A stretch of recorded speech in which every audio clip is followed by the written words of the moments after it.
The advice and opinions expressed by Dr. Grandpisce and her guests are meant solely as suggestion and should not be in any way construed as child-specific advice.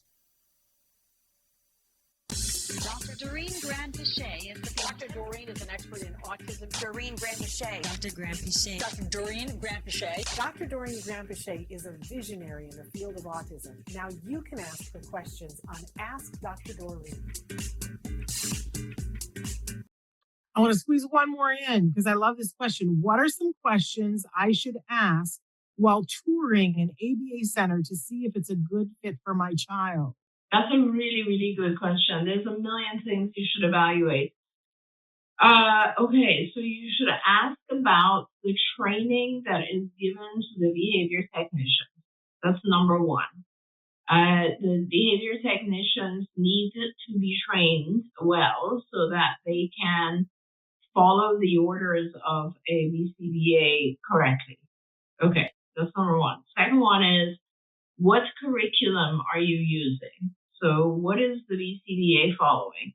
If the BCBA is just teaching skills that replace challenging behaviors, you need to go a little bit beyond that. You need to ask them, well, what if my child's challenging behaviors are overcome? What happens then?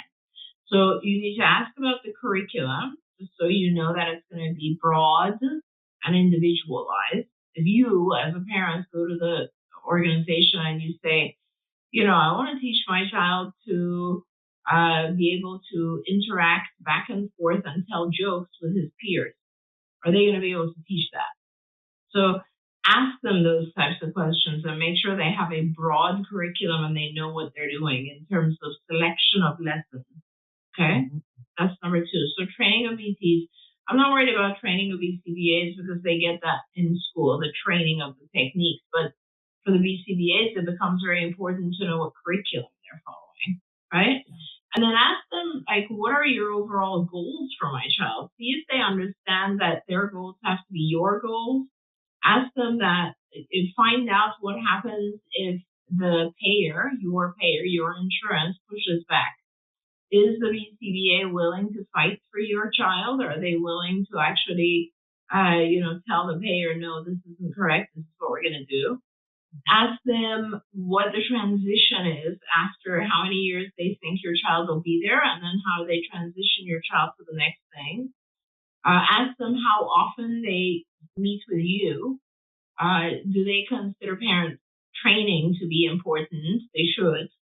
These things are all very, very important things. And then I think if you get the opportunity to observe them working with other kids, it's not so much about the BCBAs, it's more about the BTs. Then that's very important. We always offer tours to our families because I think you also have to feel comfortable because you're leaving your child in the care of these individuals all day. But not just that, you have to be comfortable that your child is also around other kids who are happy and not demonstrating challenging behaviors that your child might learn. There's a lot of stuff. You just want to make sure it's kind of like evaluating a school, honestly. But now you have a lot of teachers, so you have to evaluate each of them. Don't forget, you can watch Ask Dr. Doreen live every Tuesday morning at 10 a.m. Pacific time. We hope to see you there.